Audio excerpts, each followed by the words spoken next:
আসসালামু আলাইকুম ওরহমতুল্লাহি ওবরকাতু। সে অনেক কাল আগের কথা। আরবের মক্কা নগরের ধুলোমাখা পথ দিয়ে হেঁটে যাচ্ছিলেন আমাদের নবী হজরত মোহাম্মদ সাল্লাল্লাহু আলাইহি সাল্লাম। সেদিন তার খুব ক্ষুধা পেয়েছিল। হাঁটতে হাঁটতে তিনি আবু জাহেলের একটি খেজুর বাগানের কাছে পৌঁছলেন। দেখলেন আবু জাহেল একজন ইহুদির সঙ্গে খেজুর পাড়তেছে গাছ থেকে। ক্ষুধার্ত অবস্থায় নবীজি সাল্লাল্লাহু আলাইহি সাল্লাম আবু জাহেলকে খুব বিনিময়ের সাথে সালাম দিয়ে বললেন, চাচা যান, আমি খুব ক্ষুধার্ত, আমাকে কি দয়া করে দুটি খেজুর দিবেন? নিষ্ঠুর জাহেল বললেন, খেজুর পেতে হলে তোমাকে এই ভারী বস্তাটি আমার বাড়ি পৌঁছে দিতে হবে। তখন নবী করিম সাল্লাল্লাহু আলাইহি সাল্লাম আল্লাহর উপর ভরসা করে রাজি হয়ে গেলেন।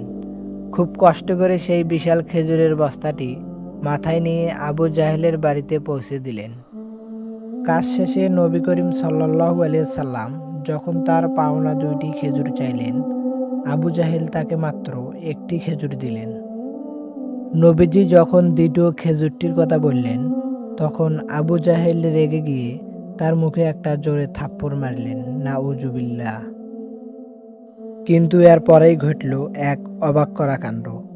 আবু জাহেল যখন বাড়ির ভেতরে গিয়ে খেজুরের বস্তাটি খুললেন, সে দেখল প্রতিটি খেজুর শক্ত পাথরে পরিণত হয়েছে। এই ঘটনা দেখে সাথে থাকা ইহুদি লোকটি ভয়ে কাঁপতে লাগল এবং বুঝতে পারল এই শিশু কোনো সাধারণ কেউ নয়। আবু জাহেল ঘর থেকে বাইরে এসে নবীজিকে আবারও একটা থাপ্পড় মারলেন, নাউজুবিল্লাহ। কিন্তু রহমতের নবী কাঁদছিলেন আর বলছিলেন, চাচা যান, আমাকে মারার কারণে আপনার হাতে ব্যথা লাগেনি তো? নিজের ব্যথার চেয়েও তাকে যিনি মেরেছেন তার কষ্টের চিন্তা করেছিলেন আমাদের নবী। এটি দেখে বনের সিংহ ভাল্লুকও কেঁদেছিলেন। তারপরে নিষ্ঠুর আবু জাহেল ওখান থেকে চলে আসে তার খেজুরের বাগানের দিকে।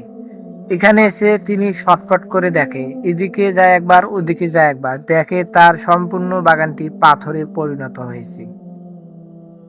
এরপর আবু জাহেল একদম আশ্চর্য হয়ে যায়। বাড়িতেও খেজুরের বস্তাগুলোতে খেজুরগুলো পাথরে পরিণত হয়েছে, আবার এদিকে খেজুরের বাগানের খেজুরগুলো পাথরে পরিণত হয়েছে।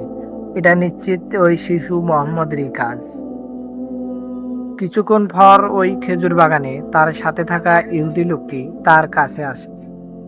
কিছুক্ষণ পর ইহুদি লোকটি তার বন্ধুর বাগানে এসে দেখে সত্যি তো সব খেজুর পাথরে পরিণত হয়েছে।